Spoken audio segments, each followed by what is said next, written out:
Ashes retained, whitewash the aim. Hall of Famer Lisa Sthalekar lauds Australia's depth. Michael Clarke runs his eye over those BCCI guidelines. Have India gone too far? And Chris Jordan joins us as the Hurricanes book their spot as hosts of the BBL final. Let's go around the wicket.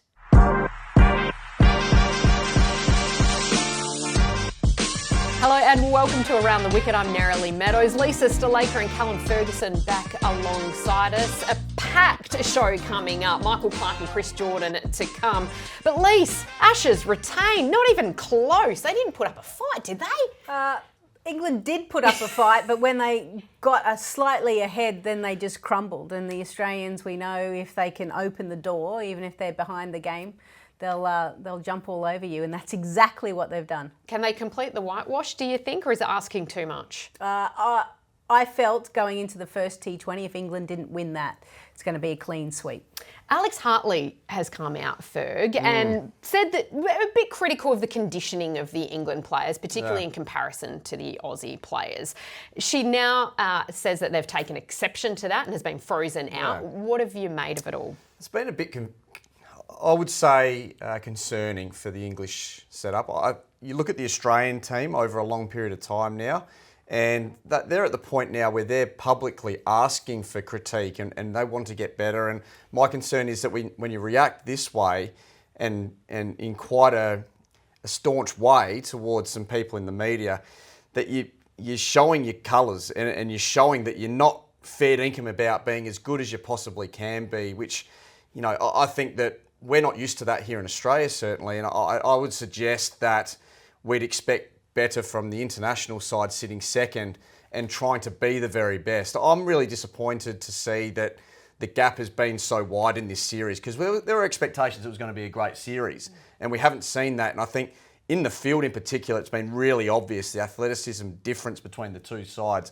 has widened significantly since the last World Cup. And at the moment, I'm with Lisa. I can't see England being able to bridge this gap, because as the season wears on, your athleticism and your fitness levels are going to play a big part in your skills being up to scratch. Does Alex Hartley have a point? I agree with that. They're not moving as well in the field, and fitness comes part of that. If you're feeling fit and you're lighter, you can move across the ground really well. They've dropped a lot of catches, but then fitness also plays into, are you able to make the right decisions under a pressure situation or the last over of a game? And England, chasing that 180, made some bad decisions out there in the middle. I don't want to hone in too much on the negative stuff, so let's take a look at one of the great highlights that have happened in any cricket this summer. Phoebe Litchfield's switch hit is astonishing. Oh, unbelievable strike, this one. That's right up there with anything you'll see on the international stage, men or women. That went a long way back into the crowd. What a talent we've got on our hands, Lise. Yeah, it's played hockey, so it's very comfortable playing those type of shots.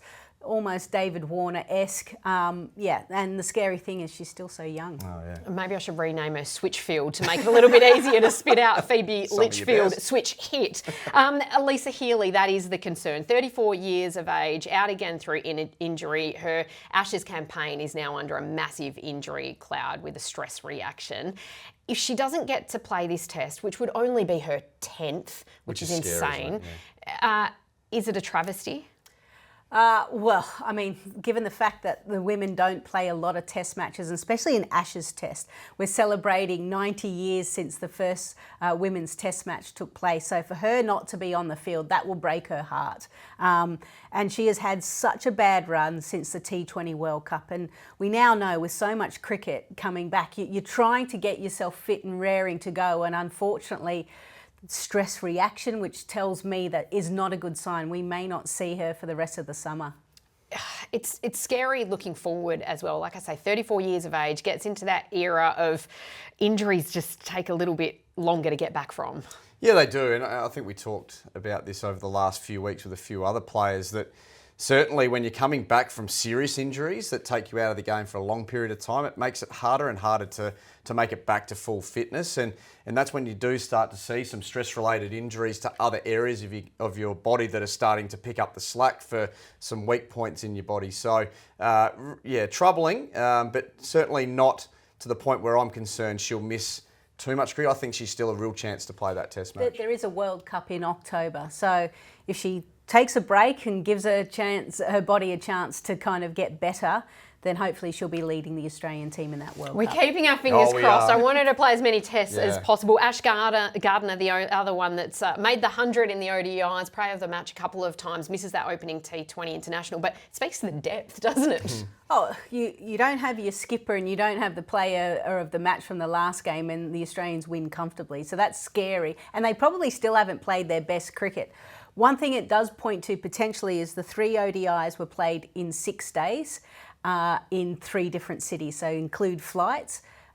Maybe the Australian team may need to kind of have a rotation policy as well. They're not getting any younger, some of those players, so to be able to keep them fresh and raring to go, especially with this condensed schedule, it's going to be really important. But I also think that what that does is create great opportunity to make sure that your next in line are ready to go, and they're going to walk into a side when we do start to see some retirements in the future.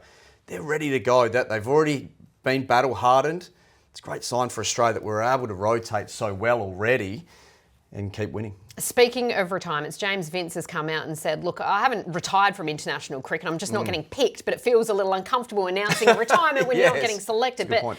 the ECB's new policy of no objection certificates, you're a little bit concerned that it could lead to players like him walking away from first-class cricket. Yeah, well, look, James has got some interesting circumstances with his family, and that's certainly a part of the reason why he's retired from red ball cricket in England. But the new NOC policies from the ECB are concerning, and they've come out and said we're trying to defend the game. And the PCA, the Professional Cricketers Association of England, have said we've had no collaboration. In fact, collaboration has vanished between us and the ECB. That's deeply concerning. When we don't see good collaboration between players and administration, we see troubled waters. We've seen it here in Australia before, particularly when the BBL actually went to 14 games with zero consultation to the players. We've backflipped on that now. I'm concerned that we're driving senior players out of red ball cricket, and that doesn't just stop at first class cricket. I've seen it at Premier League, local cricket in South Australia and across the states. Futures League came in, and that drove a lot of senior players out of club cricket because they didn't see a way forward to make it into state teams. We need to be making sure we're keeping senior players in to give our youngsters good battle-hardened players around them to learn from and make sure we keep Test cricket strong. We need the pathway system to be as strong as possible. This is just another road hump for players staying in red ball cricket and hurting the development of the next level or the next lot of Test cricketers that are coming to the top level. Watch this space. Yeah, Don't concerning. go anywhere. We're going to be joined by Michael Clarke next as we look ahead to the Test in Sri Lanka.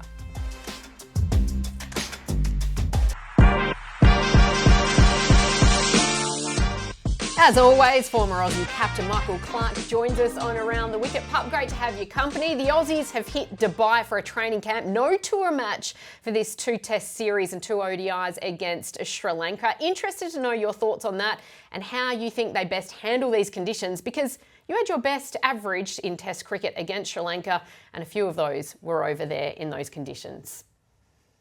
Hey guys, thanks for having me. Look, I think I've been pretty vocal in the past on how important I think tour games are, particularly in the subcontinent.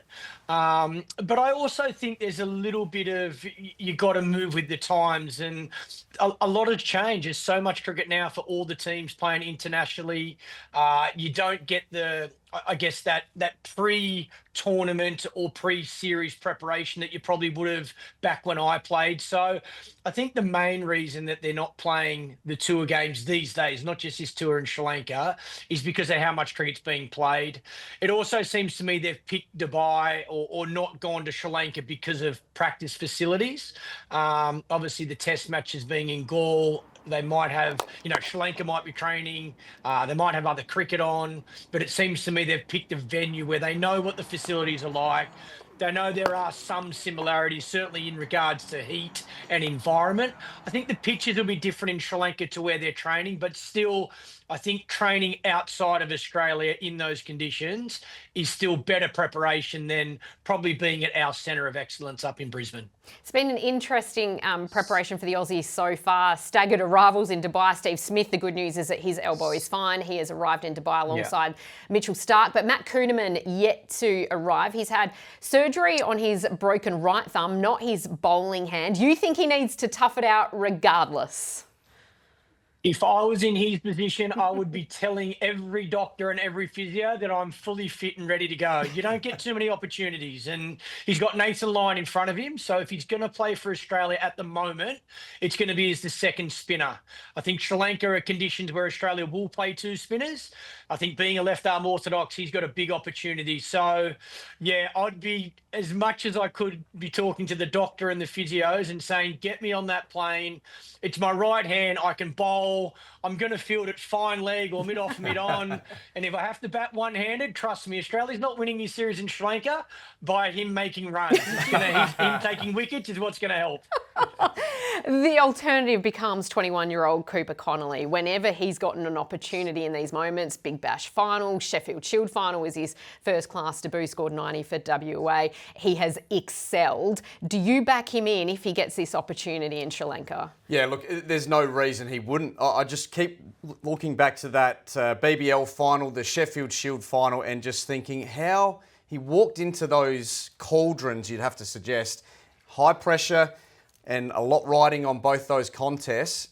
Walked in, ducked to water. Looked absolutely fantastic. And I'd say every time I've seen him walk to the crease, whether it's been Big Bash, under pressure, or in the green and gold of Australia, he's just looked right at home. So I'd expect him to walk in and look like he's thriving in those conditions over there, as foreign as they may be. Some are actually saying that he may make the 11 as well. Like, even without, Kuhnemann's injury, that he was almost kind of being pushed, and maybe because of his batting and his strength, from that point of view, does help. Because I agree with the pup that Kuhnemann's not going to win you the test through batting, but if Cooper Connolly can do both, it's a bonus. Coming off great form of the Big Bash, leading run scorer in that group stage. Pup, if we do get a new debutant, they've brought in a bit of a recent new tradition. I think it was Travis Head behind it with Bo Webster and Sam Constas, that when you get your first test win, they have to sing a song and they get to choose that song. Interested what you think about this and what your song might have been, Pup. Well, karaoke's not my jam, so I don't know what I would have sung. Yeah, look, when I started playing for Australia, John Buchanan was the coach, and he had, I guess, somewhat of theory like this as well. He used to walk around to players' rooms and put a note under the door, and the next day you were meant to stand in front of the group and speak. It was like a bit of public speaking experience. And I remember one day I think on my note it said umbrella. So the expectation was for me to go the next morning and speak in front of the group about an umbrella, but the big fish in the team put an end to it quickly. They weren't a fan, and they pulled the pin. So thankfully, I didn't have to stand in front of the group and talk about an umbrella. You could have sung Umbrella. Really. Listen to him. He's not impressed. Things you do. Have a drive, cut shot, bowl a few overs, catch a few in the field. That's what you got to do. Love that. Talking about umbrella in front of the group, probably not my jam. Generations do shift. There's been some new guidelines brought in India. The BCCI have announced a 10-point plan, basically, on how to get things back on track. It's led to Virat Kohli making himself available for a domestic game, which starts in the Ranji Trophy, first time in 12 years. So since November 2012, he'll be playing Jan 30. First domestic first-class match in 12 years. These are the 10-point disciplinary guidelines. But that Virat Kohli match to start with, Pup, how big a deal do you think that will be for King Kohli and the fans? Yeah, look, I've read what we've just seen on the screen, and I've been through it. Firstly, I think when I first heard about this, I think my mindset was a little bit different to then after going through and reading. I think first and foremost, it shows India's culture is very different to Australia's. Very different, because a lot of those things in the Australian team are a no-brainer. are a given as part of being, in that international setup and spending so much time together and traveling. This first-class cricket one, for example, to me, I think is great. Our domestic system's been so strong for a long period of time, and it's been because players go back generally when they can and play Sheffield Shield cricket, BBL, one-day cricket, whatever it is.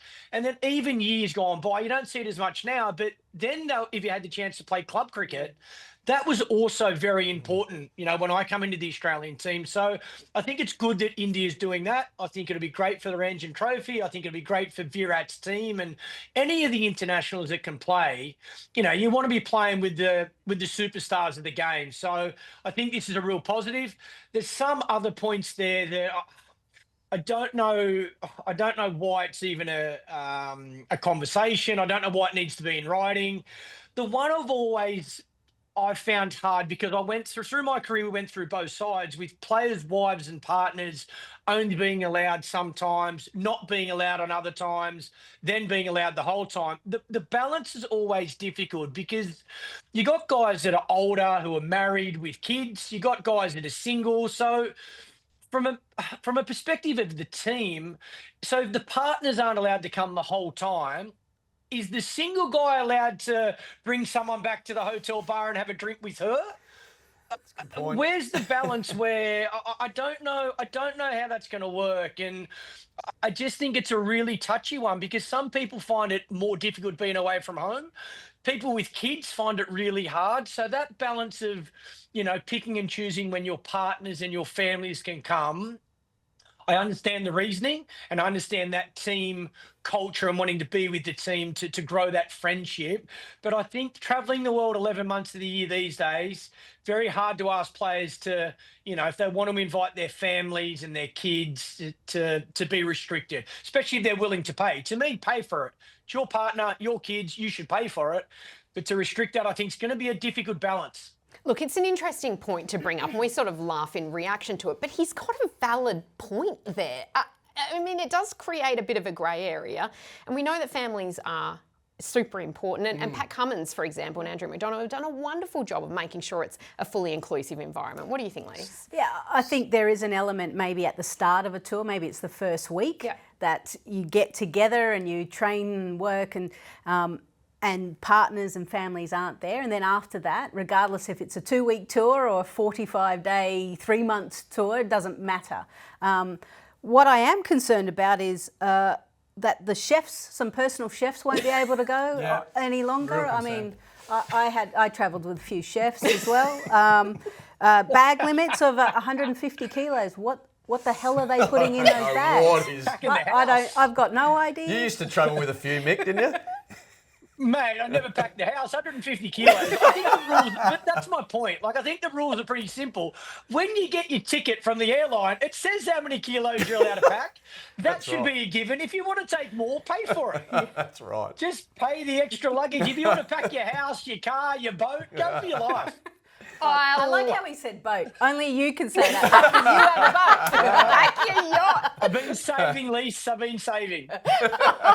Very savvy. Brilliant stuff, Michael Clarke. Thanks so much for your time and insight. Thank you, Very guys. entertaining. We'll chat to you next week. Don't go anywhere because we've got a special guest. Chris Jordan joins us after this short break after the Hurricanes secured a home BBL final.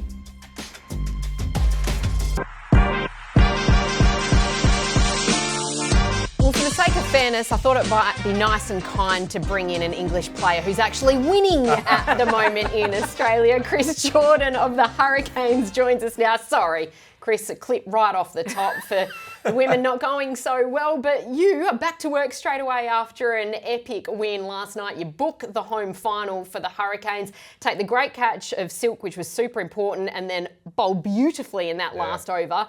How does it feel to know that you've secured that home final? Yeah, no, it's a great feeling. You really feel the energy and the buzz around the city. I think that's the fullest I've seen the stadium in all my time playing here for sure. All the fans came out in the numbers, and yeah, it's a great feeling to obviously be in the final. CJ, 6 days off at 36 years of age. You've got to be enjoying that, mate. Yeah, 100%. I actually gave it a small thought last night. I was like, right, we definitely need to wrap this up tonight so we get a few days off, and all the boys can recover. But no, it was awesome. And I mean, all season in general, we've been really consistent. I think in everything that we've done, especially in the way we've kind of planned for games and the way we debriefed games and the honesty and stuff around the group has been brilliant. So to get that home final is a real good achievement. So how does it look, the preparation for not just yourself but the team as well? Yeah, well, obviously, we have a lot of good conversations. We don't have too many formal meetings, but we have a lot of conversations around training, and we're passing around knowledge and sharing information a lot. And we were just helping out each other in terms of understanding each other's games and really being clear on the roles within games as well. And I think that's really come out as the games have unfolded. Everyone's slotting into a role nicely. I think the biggest thing is that actually in the games we've set the tone really well. We both bat and ball. Mitch Owen at the top, Riley Meredith at the top, and then everyone has just come in and played their role around that.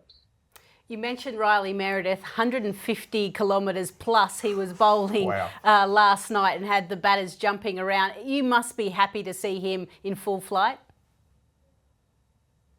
Oh, it's a brilliant sight. I mean, I'm there stood at mid-off or mid-on most of the time, and I have the best seat in the house sometimes, you know, just watching that ball fly through to 80. But just seeing his calmness and his clarity at the top of his mark, you know, especially in everything he's trying to do, the lengths he's trying to hit and where he's trying to attack certain batsmen, and he's been real gold dust for us in the power play. So the Sixers, the Stars, the Thunder. Be honest, who do you want to face in the final? Who's your preference?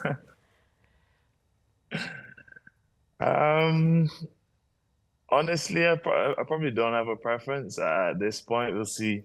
We'll kind of see how the next couple of days unfold. But I think the most important thing is that we're in the final, and then everyone has to kind of sort their stuff out to meet us there. So it doesn't matter who we face, to be honest. We'll go through the same processes and try and get the win that way. Stars and Thunder tonight anyway, CJ. So you're going to know who it's going to, or one of the teams that's going to be charging forward in this tournament. Now, Glenn Maxwell striking at 198 in this tournament, the highest strike rate he's had in his career. Talk to us a little bit about the challenges of bowling to someone like Glenn Maxwell in that sort of form.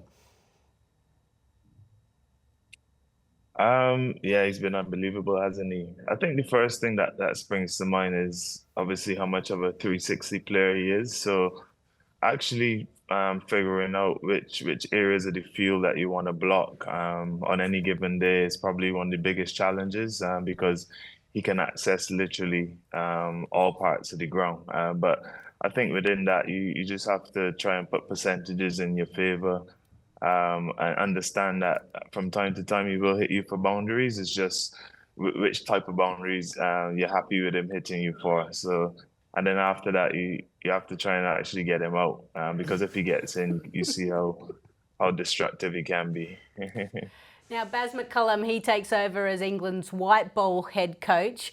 Last time you played was in the T20 World Cup. You got a threefer. Are you expecting a phone call from Baz anytime soon? Surely.